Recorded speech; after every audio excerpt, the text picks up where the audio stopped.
اعوذ باللہ من الشیطان الرجیم بسم اللہ الرحمن الرحیم اللہم صلی علی سیدنا محمد وعلی آل محمد کما صلیت علی ابراہیم وعلی آل ابراہیم انک حمید مجید اللہم بارک علی محمد وعلی آل محمد کما بارکت علی ابراہیم وعلی آل ابراہیم انک حمید مجید ربی اشرح لی صدری ویسر لی امری واحلل عقدۃ من لسانی یفقہوا قولی رب زدنی علما رب زدنی علما رب زدنی علما۔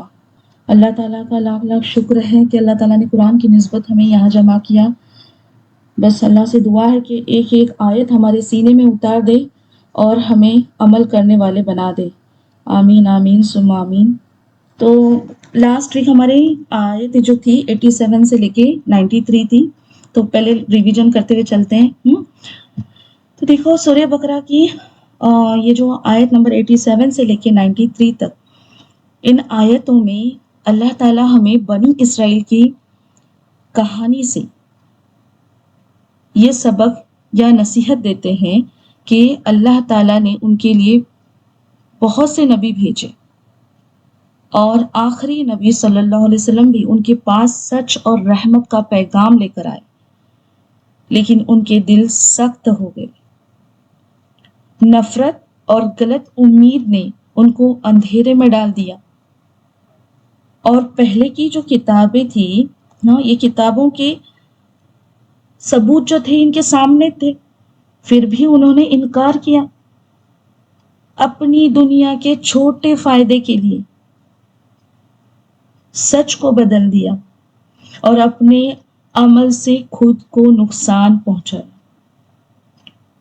یہ وہی رویہ ہے جو ہم نے پہلے آیت میں بھی پڑھے تھے نا، 74 سے لے کے 79 تک جو آیتیں ہم نے دیکھے تھے، اس میں بھی یہی بتایا گیا ہے۔ علماء اور عام لوگ دونوں نے علم ہونے کے باوجود اپنے دل بند کر رکھے تھے، اور کیا کیا انہوں نے؟ سچ سے دور ہو گئے۔ اس سے ہمیں کیا سبق ملا؟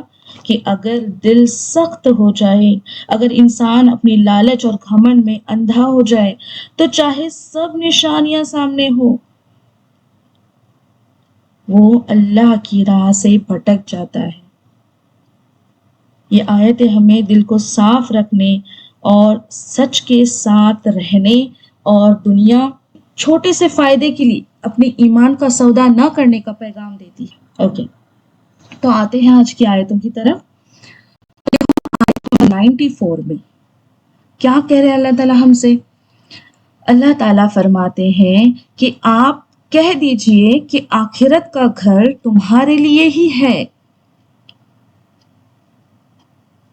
مطلب کہ دیکھو کتنی خوبصورت آیت ہے یہ۔ اللہ تعالیٰ فرماتے ہیں کہ آپ کہہ دیجئے کہ آخرت کا گھر تمہارے ہی لیے ہے، تو آؤ سچائی کے ثبوت میں موت طلب کرو۔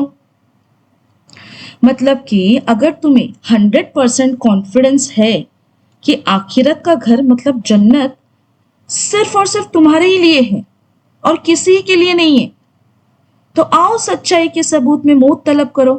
مطلب کہ انہیں چاہیے کہ موت مانگ لے اور جنت کا لطف اٹھا لے جو ان کے انتظار میں بیٹھی ہے نا، جنت جیسے کہ انتظار میں ہے ان کے، جس کا وہ دعویٰ کرتے ہیں۔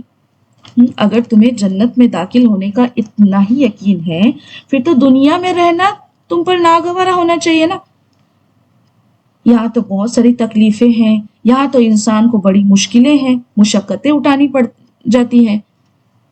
اب جس شخص کو یہ یقین ہو کہ اس دنیا کے بعد آخرت کی زندگی ہے اور وہاں میرا مقام جنت میں ہی ہے، تو اسے یہ زندگی مطلب ایک ذمہ داری، ایک ایسٹ بولتے ہیں نا ہم لوگ، ایک ایسٹ نہیں بلکہ ایک ذمہ داری معلوم ہونی چاہیے۔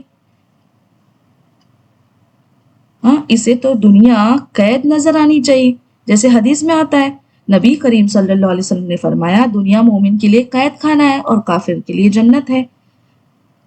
اگر آسان الفاظ میں اس آیت کو سمجھتے ہیں تو ایک ہم ایکٹیویٹی کریں گے سسٹرز۔ ہاں، ہم سب اپنے دل پر ہاتھ رکھ کر اپنی آنکھیں بند کر کے اپنے دل سے پوچھتے ہیں، کیا اگر مجھے ابھی موت آتی ہے تو میں اس موت کے لیے تیار ہوں. اگر میرے سامنے ملک الموت آ کر کھڑی رہتی ہے تو کیا میں اس کے لیے تیار ہوں؟ کیا ملے گا جواب؟ میرے دل سے تو یہی ملا کہ ابھی تک میرے اعمال اتنے نہیں ہیں یا ایسے نہیں ہیں کہ میں 100% کانفیڈنٹ ہو کے ہاں کہوں کہ ہاں اگر مجھے ابھی موت آتی ہے، ملک الموت میرے سامنے آ کھڑی ہوتی ہے تو میں خوشی خوشی راضی ہو جانے کے لیے نہیں، کیونکہ کہیں نہ کہیں ہمارا ایمان ہے کہ اگر میرے اعمال اچھے نہ رہے یا کم پڑے تو، یا اچھے اعمالوں میں کمی ہو گئی تو میرا ٹھکانہ تو جہنم ہے.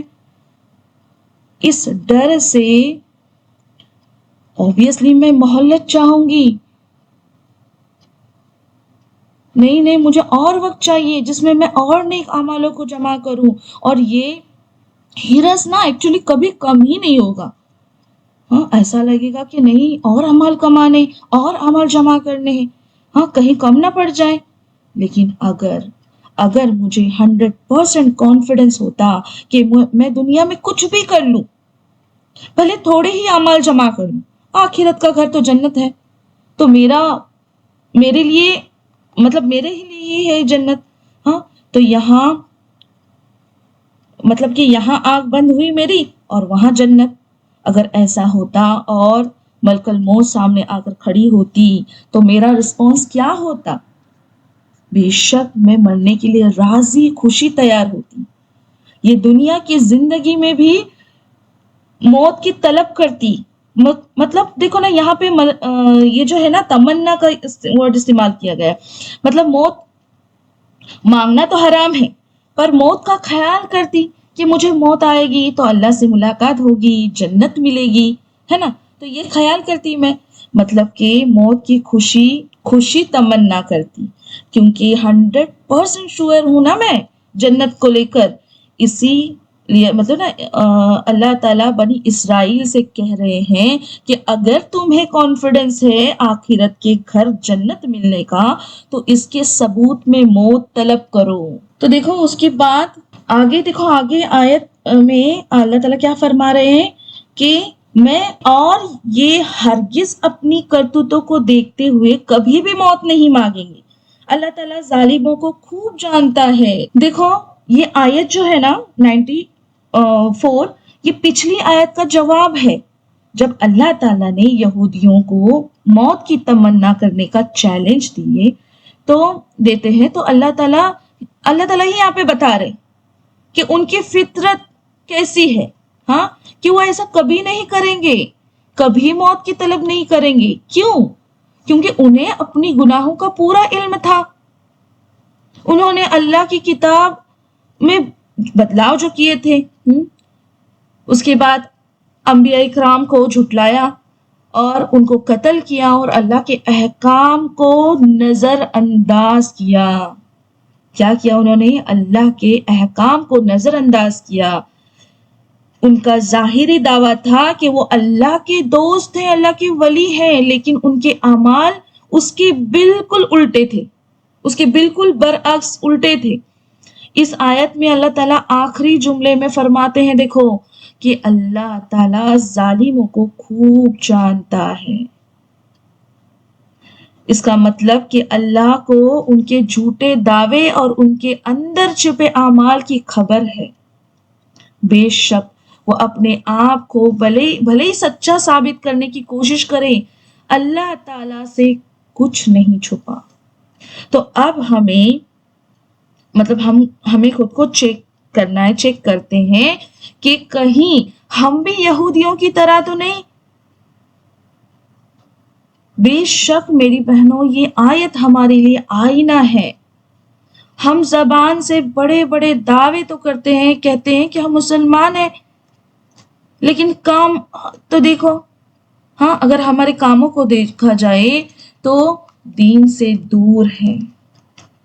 اگر ہم بھی واقعی اللہ تعالیٰ کے حکم پر چل رہے ہیں تو ہمیں موت سے ڈر نہیں لگنا چاہیے، لیکن ہم اگر دنیا کی دولت اور شہرت کے پیچھے، بس دنیا دنیا حب دنیا، اس کے پیچھے اگر بھاگ رہے ہیں تو دل میں موت کا ذکر آتے ہی خوف پیدا ہوتا ہے، کیونکہ ہم جانتے ہیں کہ موت کے بعد یہ سب کچھ ہمارے ساتھ نہیں جائے گا، اور اللہ تعالیٰ بھی ہمارے ان چھوٹے داؤں اور دل کی کیفیت، دل کے خوف کو بخوبی جانتے ہیں۔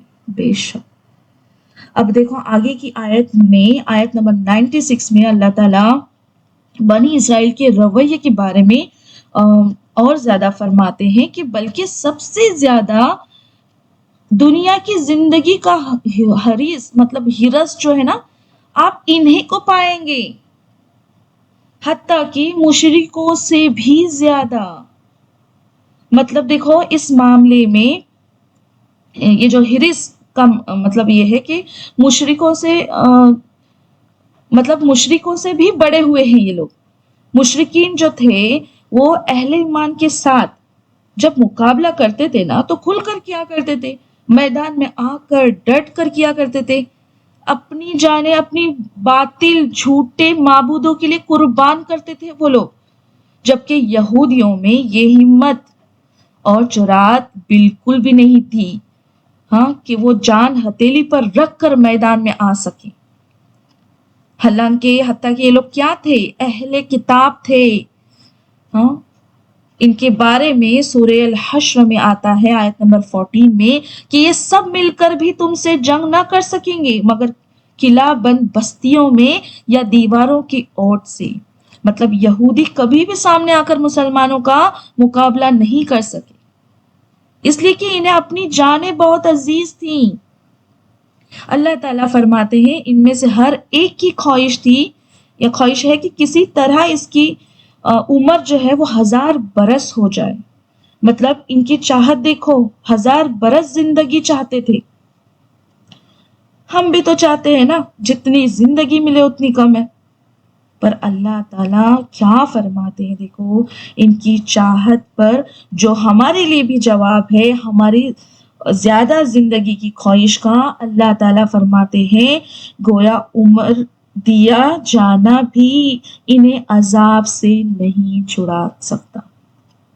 مطلب اگر ان کو ان کے خواہش کے مطابق طویل یا لمبی زندگی دے بھی دی جائے نا تو یہ انہیں عذاب سے تو چھٹکارا نہیں دلا سکے گی، آخرت تو بالآخر آنی ہی ہے اور انہیں ان کے کرتوتوں کی سزا ملنی ہی ہے، کیونکہ واللہ بصیر بما یعملون، اور اللہ دیکھ رہا ہے جو کچھ یہ کر رہے ہیں۔ یہ سبھی آیتیں جو ہے نا سگنلز ہیں ہمارے لیے، جس طرح سے اللہ تعالیٰ نے ان لوگوں کو دنیا کی محبت اور آخرت سے بے خبری کا ذکر کیا ہے، اسی طرح وہ ہمیں بھی دیکھ رہا ہے۔ ہم بھی ویسے ہی خواہشات اور دنیا کی رنگینیوں میں گم ہو گئے ہیں۔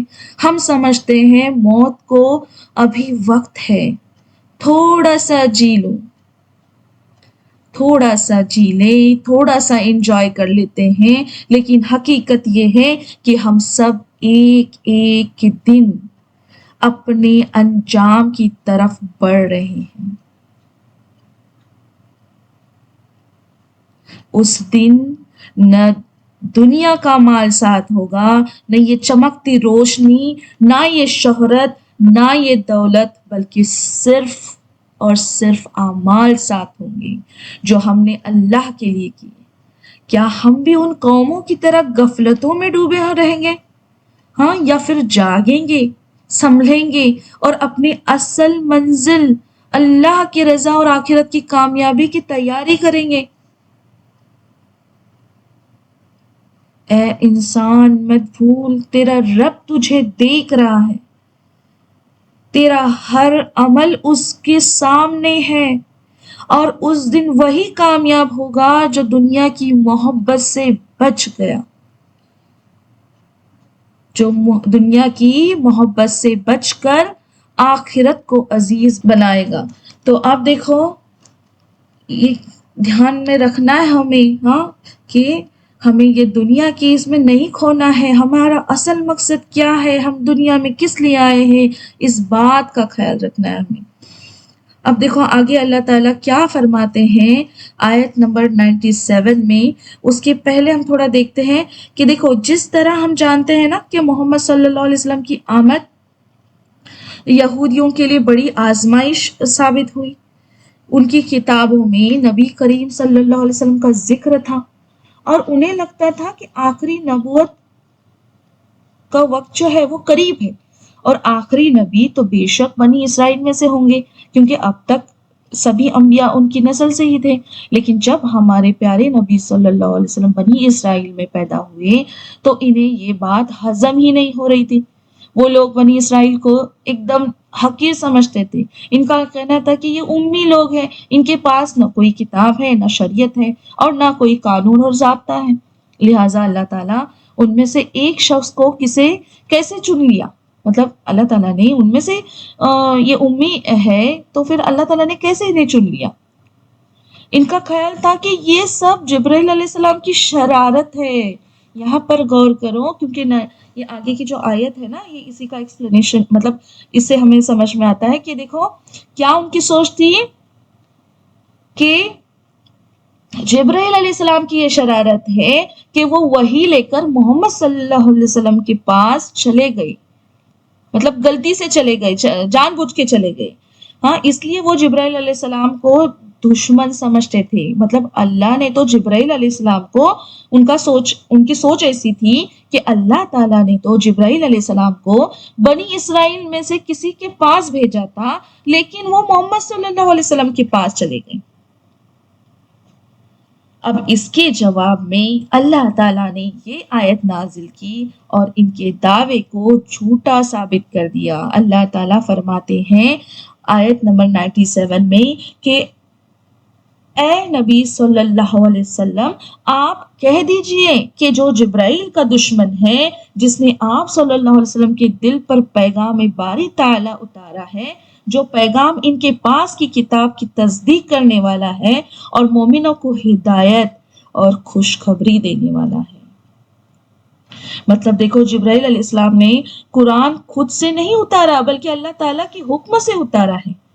فرشتے اپنی مرضی سے کچھ نہیں کرتے، وہ صرف اللہ تعالیٰ کے احکام کی پیروی کرتے ہیں۔ یہ قرآن ایک نیا پیغام نہیں ہے، یہ ان کتابوں کی تصدیق ہے، یہ تصدیق کرتا ہے جو پہلے نازل ہو چکی ہے، جیسے کہ تورات اور انجیل۔ قرآن کا اصل مقصد تو ہدایت اور خوشخبری دینا ہے سچا ایمان رکھنے والوں کو۔ حضرت ابن عباس رضی اللہ تعالی عنہ فرماتے ہیں یہودیوں کی ایک جماعت نبی کریم صلی اللہ علیہ وسلم کے پاس آئی ایک دن اور کہا کہ ہم آپ سے نا چند سوال کرتے ہیں جن کے جواب نبی کریم صلی اللہ علیہ وسلم کے سوا اور کوئی نہیں جانتا۔ اگر آپ سچے ہیں، مطلب وہ سوال کرتے ہیں، دیکھو اگر آپ سچے نبی ہیں تو ان کے جوابات دے دیجئے۔ آپ صلی اللہ علیہ وسلم نے فرمایا بہتر ہے جو چاہو پوچھو، مگر عہد کرو اگر میں ٹھیک ٹھیک جواب دے دوں تو میری نبوت کا اقرار کر لو گے اور میرے فرما بردار کے پابند ہو جاؤ گے۔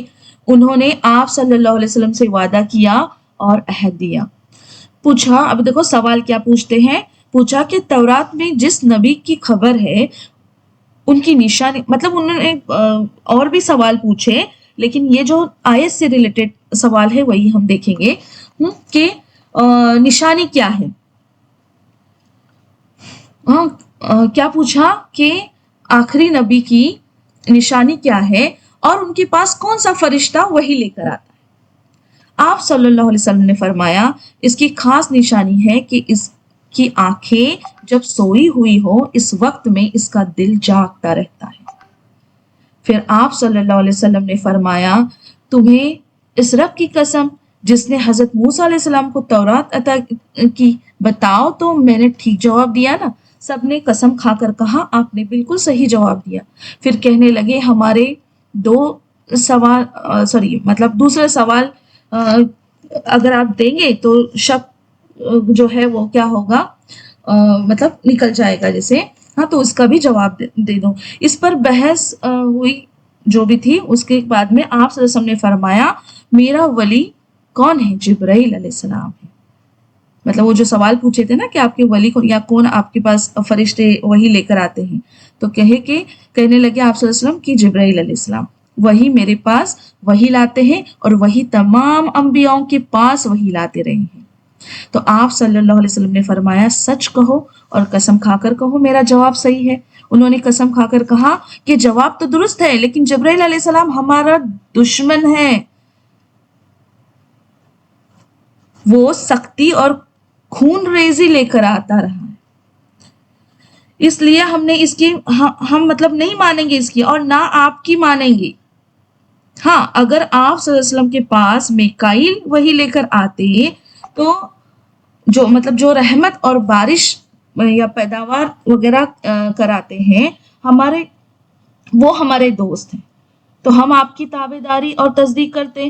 مطلب ان کے بہانے دیکھو ابھی، ہاں ان کی اس بات پر اللہ تعالیٰ دیکھو کیا جواب دیتے ہیں۔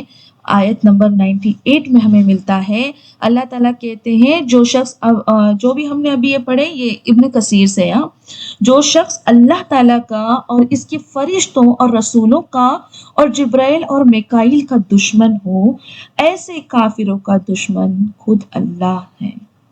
اللہ اکبر۔ مطلب دیکھو اس آیت میں اللہ تعالیٰ بالکل واضح کر دیا کہ تم فرشتوں میں فرق نہیں کر سکتی۔ اللہ تعالیٰ نے فرمایا کہ جو شخص اللہ کا، اس کے فرشتوں کا، اس کے رسولوں کا، اور خاص طور پر جبرائیل علیہ السلام اور میکائیل علیہ السلام دونوں کا دشمن ہے، تو بے شک اللہ تعالیٰ بھی ایسے کافروں کا دشمن ہے۔ اللہ تعالیٰ نے جبرائیل علیہ السلام کے ساتھ میکائیل علیہ السلام کا نام بھی لیا تاکہ ان کا بہانہ، مطلب ابھی انہوں نے بہانہ کیا کیا؟ میکائیل علیہ السلام کا نام لے کر کیا ہے نا، اب کہیں وہ اور کسی کا مطلب ان کے بارے میں بھی کہیں ایسا نہ بول دے، اس لیے کیا کیا ہے دیکھو یہاں پہ کہ اللہ تعالیٰ نے دونوں کا نام لیا یہاں پہ۔ اس سے ثابت ہوتا ہے کہ اللہ تعالیٰ کے کسی بھی فرما بردار بندے سے دشمنی رکھنا اللہ تعالیٰ سے دشمنی رکھنے کے برابر ہے۔ حدیث قدسی ہے، ہاں، اور اس میں بنیادی اصول کی یہ تائید کرتی ہے حدیث قدسی کہ جو کوئی میرے کسی دوست سے دشمنی کرے گا میں اس سے جنگ کا اعلان کرتا ہوں۔ تو اس سے کیا معلوم ہوتا ہے ہمیں کہ ایمان ایک مینو کارڈ نہیں ہے جس میں سے انسان اپنی پسند کی چیز چن لے اور ناپسند چیزیں چھوڑ دے۔ ہاں اللہ کے پیغام کہ کسی ایک حصے کا انکار پورے دین کو رد کرنے کے برابر ہے، کیونکہ اس کا اصل سر چشمہ جو ہے، سورس ہے، یہ اللہ تعالیٰ ہی ہے۔ آج ایسا ہی ہو رہا ہے نا، پیک اینڈ چوز کا زمانہ آیا ہے نا، پیک اینڈ چوز مذہب ہو گیا ہے ہمارا۔ ہاں اسلام کے ان حصوں پر عمل کرنا جو سماجی طور پر قابل قبول ہے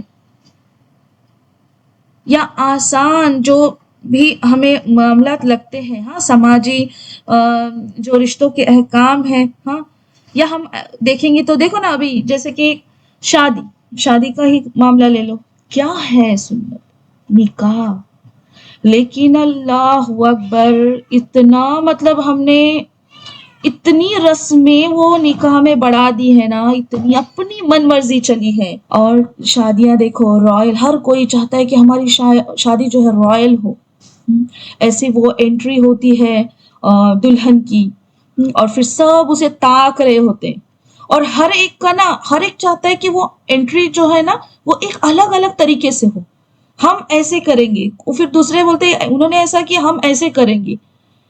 ہاں یہ کہاں کا دین ہے؟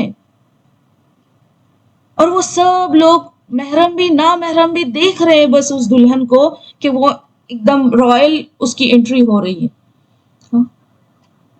اور پھر وہ شادیوں میں بال کھلے رکھ کے مسلمان عورتیں باقاعدہ گھوم رہی ہے، پھر رہی ہے، ایسا میک اپ، اللہ اکبر، یہ کہاں کا دین ہے؟ کہاں سے؟ دیکھو نا اللہ تعالیٰ یہ آیتوں سے ہمارے ذہن کھول رہا ہے، ہم سب اس سے گزرے ہیں، ہم سب اس فیز سے گزرے ہیں میری بہن، پر ہمیں اللہ تعالیٰ کا لاکھ لاکھ شکر ہے کہ اللہ تعالیٰ نے ہمیں یہاں لا کر بٹھایا ہے. ہم آج یہ آیتیں سن رہے ہیں، اس کا مطلب اللہ تعالیٰ چاہتا ہے، اللہ تعالیٰ ہم سے محبت کرتا ہے اور چاہتا ہے کہ ہم بدلیں، وہ زندگی کو بھول جائیں جو ہم نے کیا. اللہ تعالیٰ بڑا معاف کرنے والا ہے، پر اب سے ہم ایک نیا قدم اٹھائیں اور ایک نئی زندگی کی طرف بڑھیں جس میں بس اللہ کی رضا ہو، جس میں ہم ہر کام اللہ کی رضا سے کریں. کوئی رسمیں نہیں، کوئی ایسی چیز نہیں جو اللہ جس سے ناراض ہو، فقط اللہ کی رضا، فقط اللہ کی رضا، ہر چیز اللہ کے لیے. تو یہ باتوں کا خیال رکھنا ہے ہمیں میری بہنوں، بہت بچنا ہے. ہاں، اور دیکھو نا یہ کیوں ہو رہا ہے، کیوں ہو رہا ہے؟ قرآن سے دوری، قرآن کو سمجھ کر نہ پڑھنے کی وجہ سے ہی یہ گمراہی پھیلی ہوئی ہے کہ آج مسلمان بس نام کا مسلمان بن کر رہ چکا ہے. ہاں، اللہ تعالیٰ کو بھول چکا ہے انسان کہ میرے رب کے لیے میرے کیا فرائض ہیں. سارے رشتے تو بخوبی مجھے یاد ہیں، ان کے فرض تو مجھے یاد ہے، میں نبھا رہی ہوں. ہاں، پر ان سارے رشتوں سے بڑھ کر جو رشتہ ہے اللہ تعالیٰ کا رشتہ، رب کا رشتہ، ہمیں زندگی دینے والا، ہمیں پالنے والا، رزق دینے والا، سانسیں دینے والا، اور یہ سارے رشتے دینے والا. اور کیا اس کی گنتی ہم کر سکتے ہیں کہ کیا کیا نعمتیں اس کی طرف سے ملی ہے ہمیں؟ ہاں، کیا اس دنیا کا کوئی انسان اس کا حساب لگا سکتا ہے کیا؟ نہیں، بالکل بھی نہیں، بالکل بھی نہیں میری بہنوں، بالکل بھی نہیں. یہ رحمتیں نہیں تو کیا ہے ہم پر اس رب کی. پر افسوس کی بات ہے، بے حد افسوس کی، کہ آج اس کے فرض کی ادائیگی سے بھی ہم قاصر ہیں، مطلب فرض کی ادائیگی سے بھی ہم قاصر ہیں، سستی کرتے ہیں، سستی. نفلوں کی تو بات ہی چھوڑ دو، نفلیں تو اللہ تعالیٰ کے قرب کا ذریعہ ہے، یا فرض کی مارا ماری ہے، فرض کی. نفلوں کی ادائیگی کا وقت کہاں ہے ہمیں؟ کتنے شرم کی بات ہے نا کہ ایک مسلمان کے لیے کہ اگر وہ اپنے رب کے سامنے، محبت تو دور کی بات، احسانات کی خاطر تک اپنے سر اپنے رب کے سامنے جھکا کر فرض کی ادائیگی تک نہیں کرتا. کہتے ہیں نا کہ جو نماز نہیں ادا کرتا وہ انسان بھروسے کے لائق نہیں ہوتا، کیونکہ جو اپنے رب کا وفادار نہیں وہ کسی اور کا وفادار کیا ہوگا؟ تو میری بہنوں دیکھو، یہ دنیا کی رسوائی ہے. سوچو آج اگر اب بھی ہماری آنکھیں نہیں کھلی تو آخرت کی رسوائی کا عالم کیا ہوگا؟ سوچ کر دیکھو. کر لو وفا اپنے رب سے، وقت ابھی باقی ہے. کر لو وفا اپنے رب سے، وقت ابھی باقی ہے. زندگی کوئی کھیل تماشا نہیں ہے، زندگی کوئی کھیل تماشا نہیں ہے. کیا کرو گے جس دن دستک ہوگی ملک الموت کی؟ کیا کرو گے جس دن دستک ہوگی ملک الموت کی؟ کہہ دو گے کہ ابھی نہ آنا، میرے اعمال خالی ہیں؟ سوچنا بھی مت کہ یہ ہوگا جس طرح تمہاری چاہت ہے. موت آ کر رہے گی وقت پر، کیونکہ وقت ہوتے ہی موت کا آنا برحق ہے، برحق ہے، برحق ہے. اس لیے قرآن سے جو اور اس کی ایک ایک آیت کو زندگی میں اتارنا ہے ہمیں، اور اس کے نقش و قدم پر چلنا ہے ہمیں. تبھی ہمارے سمجھ میں آئے گا میری بہنوں کہ غلط کیا ہے اور صحیح کیا ہے. اور آج ہم جڑ گئے ہیں، اللہ تعالیٰ کا لاکھوں کروڑوں شکر ہے. ہمیں فکر کرنی ہے کہ ہم اپنے ساتھ اپنوں کو بھی جوڑ دیں. ہاں، اب یہ جو دنیاوی محبت ہے نا، سچی محبت کیا ہے؟ سچی محبت یہی ہے کہ ہم اپنوں کو قرآن سے جوڑ دیں، انہیں نماز کی مطلب نماز کے لیے بولیں. اگر ہم نماز ادا کریں وقت پر تو اپنوں کو بھی بولیں، فکرے کریں اپنوں کے لیے. اب دیکھو اگلی آیتیں جو ہے پھر سے ہماری روح کو جھنجھوڑتے ہیں. آیت نمبر 99 میں دیکھو اللہ تعالیٰ کیا فرماتے ہیں، اور یقیناً ہم نے آپ کی طرف روشن دلیلیں بھیجی ہیں جن کا انکار سوائے فاسقوں کی کوئی نہیں کرتا. اللہ اکبر. دیکھو دل ایک دم بولتے نا روح کو جھنجھوڑ دیتی ہے یہ آیتیں. فاسق کہا ہے اللہ تعالیٰ نے. روشن دلیلوں سے کیا مراد ہے؟ مطلب کہ دیکھو بالکل واضح صاف ثبوت، ایسی چیزیں جو اندھیرے میں روشنی کی طرح سب کو دکھائی دیں، جس میں شک کی کوئی گنجائش نہیں ہو، وہ ہے قرآن کی آیتیں. قرآن کی ہر آیت اپنے لفظوں میں اور معنی میں اتنی کلیئر ہے کہ وہ خود اپنی سب سے بڑی دلیل ہے. اس کے ساتھ نبی کریم صلی اللہ علیہ وسلم کی معجزات. قرآن سب سے بڑا معجزہ نبی کریم صلی اللہ علیہ وسلم کو دیا گیا. اس کے ساتھ ساتھ چاند کے 2 ٹکڑے ہونا، ہاں معراج کا سفر، اور بھی کئی مطلب واضح دلیلیں جو نبی کریم صلی اللہ علیہ وسلم کی نبوت کو ثابت کرتی تھی.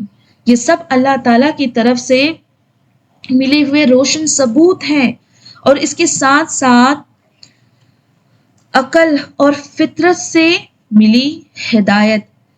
قرآن کی باتیں انسان کی فطرت اور عقل دونوں کو تسلیم کرنے پر مجبور کرتی ہیں. یہ بھی ایک روشن دلیل ہے. اوور آل دیکھا جائے تو روشن دلیل سے مراد یہ ہے کہ قرآن کی روشن آیات، نبی کریم صلی اللہ علیہ وسلم کے معجزات، اور وہ سب کچھ جو انسان کی عقل کو قائل اور دل کو مطمئن کر دے کہ اسلام حق ہے. اب جب اتنی کلیئر آیتیں اور دلیلیں اتار دی گئیں تو انصاف کا تقاضا کیا تھا؟ انصاف کا تقاضا یہ تھا کہ انسان ان پر ایمان لائے. لیکن جو لوگ صرف حسد اور دنیاوی فائدے کے لیے وہ ان آیات کا انکار کرتے ہیں، اللہ تعالیٰ ان کو فاسق کہہ رہے. فاسق یعنی کہ وہ لوگ جو حد توڑ کر اللہ تعالیٰ کی اطاعت سے باہر چلے گئے. فاسق کا مطلب کیا ہے؟ اس کا اصل مطلب یہ ہے کہ چھلکا پھاڑ کر باہر نکلنا، جیسے کہ کوئی دانہ اپنے چھلکے سے باہر آ جائے. یعنی کہ جو اللہ تعالیٰ کے حکم کے دائرے سے نکل کر اپنی خواہشات کی پیروی کرے.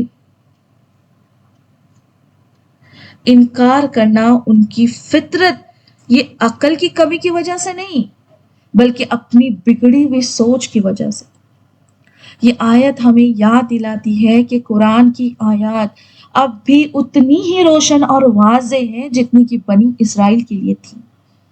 اگر کوئی ان کا انکار کرتا ہے، انکار مطلب صرف زبان سے نہیں.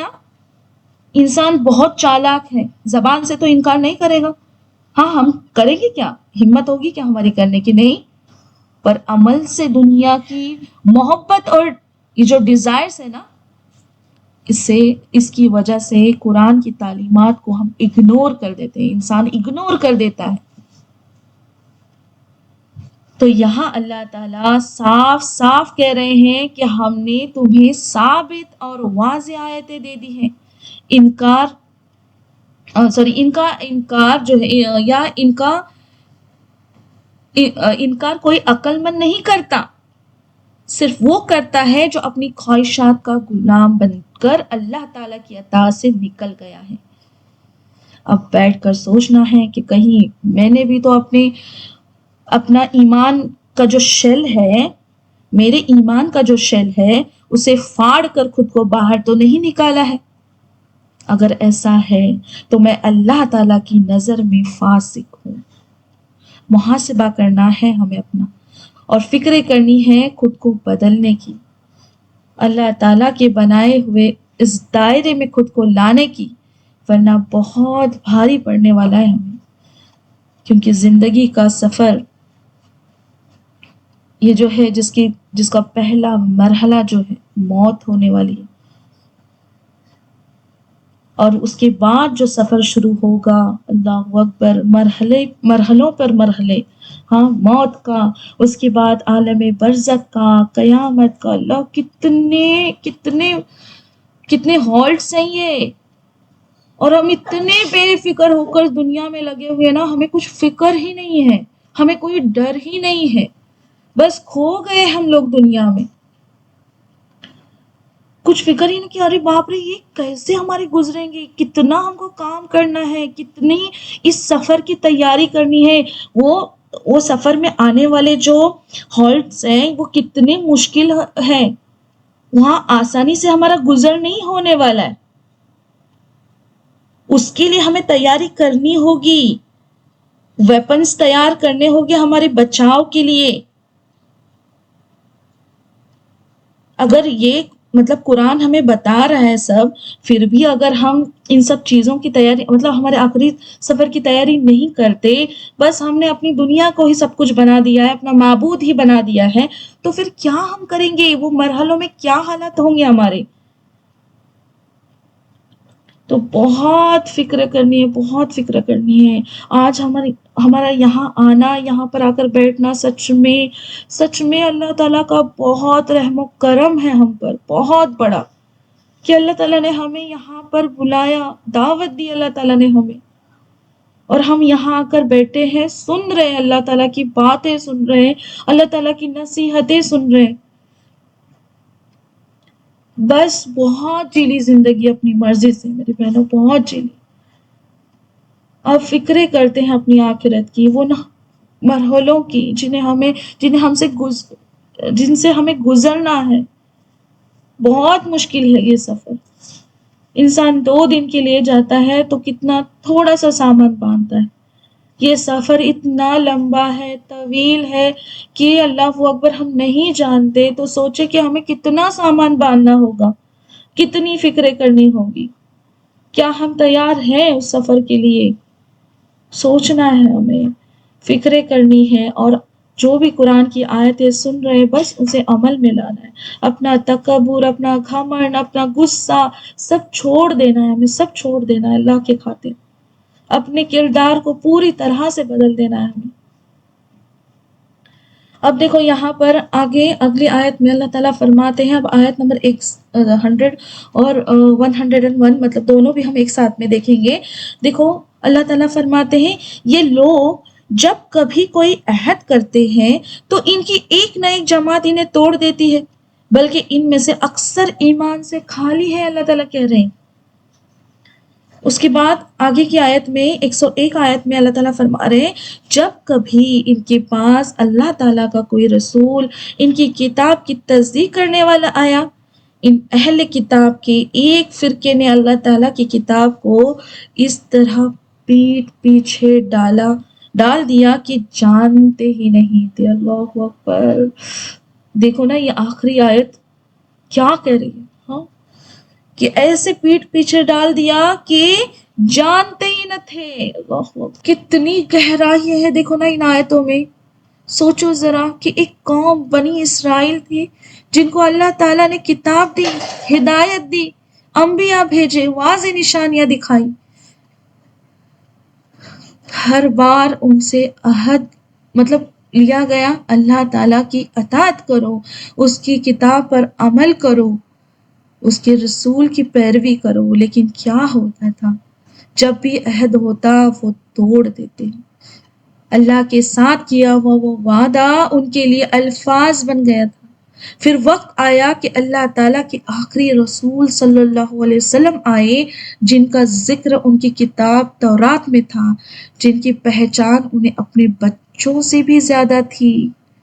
قرآن میں آتا ہے وہ نبی کریم صلی اللہ علیہ وسلم کو اپنے بیٹوں کی طرح پہچانتے تھے، مگر جب حق سامنے آیا، جب وہی رسول صلی اللہ علیہ وسلم سامنے تھے، تو انہوں نے اپنی کتاب کو پیٹ پیچھے ڈال دیا، جیسے کبھی جانتے ہی نہ ہو،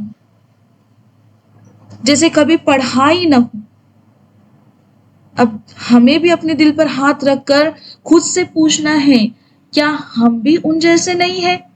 جب مشکل وقت آتا ہے تو رب یاد آتا ہے اور وعدے کیے جاتے ہیں رب سے، اگر یہ مشکل وقت گزر گیا تو تیری راہ پر چلوں گی، پھر نماز ادا کروں گی، ہے نا، نماز یاد آتی ہمیں، ہاں، تہجد یاد آتی ہے، قرآن یاد آتا ہے، ذکر یاد آتا ہے، اور جیسے ہی مصیبت ٹلی ہم اس وعدے کو بھول جاتے ہیں جو ہم نے اپنے رب سے کیا تھا، توڑ دیتے ہیں اس وعدے کو۔ اللہ تعالیٰ کیا فرماتے ہیں، ہاں، اللہ تعالیٰ فرماتے ہیں کہ یہ جو وعدے توڑتے ہیں نا، یہ ایمان سے خالی ہے۔ آج ہمارا بھی حال یہی ہے نا، قرآن آج ہمارے پاس ہے، جو دیکھو وہ پہلے کتابوں کی تصدیق کرنے والا قرآن آج ہمارے پاس ہے، اللہ تعالیٰ کا معجزہ ہمارے پاس ہے جو آپ صلی اللہ علیہ وسلم کو دیا گیا، لیکن آج ہم نے بھی قرآن کو پیٹ پیچھے ڈال دیا ہے۔ جب مصیبت آتی ہے تو ہمیں یاد آتا ہے نا سب، ہاں، لیکن جیسے ہی مصیبت ٹل جاتی ہے ہم بھول جاتے ہیں، پھر ہم ایسے ایسے کرتے ہیں جیسے کہ یہ ہمیں پتہ ہی نہیں ہے کہ قرآن میں ہے، ہمیں پتہ ہی نہیں۔ ایسا نہیں ہونا چاہیے میرے بہنوں، دیکھو ہر ایک مصیبت جب آتی ہے نا، یہ ایک چانس ہوتا ہے ہمارے لیے، یہ ایک چانس ہوتا ہے ہمارے لیے اللہ کی قربت کا، ایک قدم آگے بڑھانے کا اللہ کی طرف۔ ہم چاہیں تو ہمیشہ کے لیے وہ قدم آگے بڑھائے اور کبھی واپس نہ لوٹ کر آئے، یہ ہم پر ڈیپینڈ ہوتا ہے، ہاں، لیکن وہ چانس ہوتا ہے۔ دیکھو نا، اگر ہماری زندگی میں مشکلیں آئے گی نہیں تو کیا ہوگا، ہم تو پوری طرح سے اللہ تعالیٰ کو بھول جائیں گے نا۔ تو یہ جب مشکلیں آتی ہیں تو یہ اللہ تعالیٰ کی طرف سے ملتا ہے نا، ایک ہم کو چانس ملتا ہے کہ ہم اللہ تعالیٰ کی طرف بڑھے، ہمیں احساس ہو ہمارے رب کا، اس کی نعمتوں کا، ہم شکر گزار بندے بنے اس کی۔ ہاں، تو اتنا مطلب یہ جب بھی ایسا ہوتا ہے تو بس اللہ تعالیٰ کا شکر ادا کرنا ہے ہمیں ایسے حالات میں بھی، اور اللہ تعالیٰ سے دعا کرنی ہے کہ اللہ تعالیٰ ہمیں جو احساس ہوا ہے، ہاں، بس اب ہم اس سے پیچھے نہ ہٹیں، بس ہم آگے ہی بڑھیں، تیری محبت میں آگے بڑھیں، تیری محبت کا یہ جو سفر ہے نا، یہ ہمیں طے کرنا ہے اللہ، ہمیں پیچھے ہٹنا نہیں ہے۔ تو ان ساری باتوں کا ہمیں خیال رکھنا ہے، اور آج جو بھی ہم نے آیتیں سنی سمجھی، امید ہے کہ میرے سبھی سسٹر کو اچھے سے سمجھ میں آ گیا ہوگا۔ تو بس ان آیتوں کو اب اپنی زندگی میں اتارنا ہے نا، عمل میں لانا ہے تو ہی اس کا فائدہ ہے، ورنہ ایسا نہ ہو کہ ایک کان سے سنے اور دوسرے کان سے نکل گیا، ایسا نہیں ہونا چاہیے نا۔ بس اللہ سے دعا کرنی اس کے لیے کہ اللہ تعالیٰ ایک ایک آیتوں کو ہمارے دل میں اتار دے اللہ تعالیٰ، اور ہمیں عمل کرنے والے بنا دے اللہ، اللہ ہمیں تیرے فرض کو انجام دینے والے بنا دے۔ فرض نفلے، ہاں، یہ جو نفلے ہیں نا، یہ اللہ تعالیٰ کے قرب کا ذریعہ ہے، تو ہم فرض تو ادا کرنے والے بنے ہی بنے، ہم نفلے بھی ادا کرنے والے بنے، اور تہجد صرف نہ کہ جب مصیبت آتی ہے تب، بلکہ ہمیشہ اللہ تعالیٰ ہمیں تہجد کا پابند بنا دے، بس اللہ سے دعا کریں گے،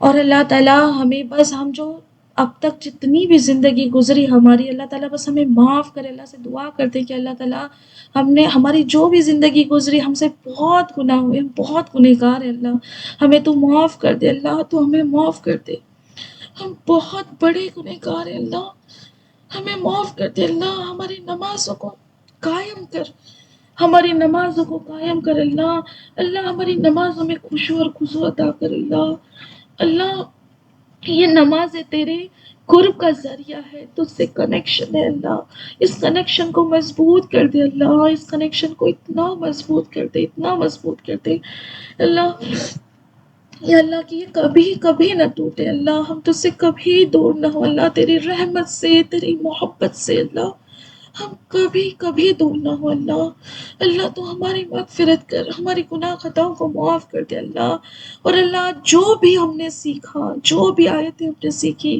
ہماری زندگی میں اسے عمل کرنے والے بنا دے اللہ، اب ہمیں آگے بڑھنا ہے اللہ، آگے بڑھنا ہے، پیچھے قدم نہیں ہٹانا ہے اللہ، پیچھے قدم نہیں اٹھانے اللہ، بس تو آگے آگے آگے قدم اٹھانے والا بنا دے، اور ہماری زندگی میں اس دنیا میں رہتے ہوئے ہی اللہ، ہم اس دنیا میں رہتے ہوئے اپنی آخرت کو سنوارنے والے، آخرت کا جو سرمایہ ہے اس کا انتظام کرنے والے بن جائے اللہ۔ ہمارا ہر مرحلہ آسان ہو اللہ، موت سے لے کر جتنے بھی مرحلے ہوں ہیں اللہ، اسے تو آسان کرنا اللہ، جنت الفردوس میں اعلیٰ سے اعلیٰ مقام عطا فرمانا اللہ۔ اللہ یا اللہ تو بڑا غفور رحیم ہے اللہ، یا اللہ تیرے ہر حکم پر ہم عمل کرنے والے بنے اللہ۔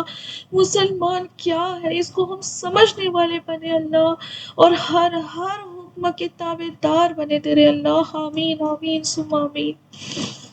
سبحانک اللہم و بحمدک، نشہد ان لا الہ الا انت، نستغفرک و اتوب الیک۔ السلام علیکم ورحمۃ اللہ وبرکاتہ۔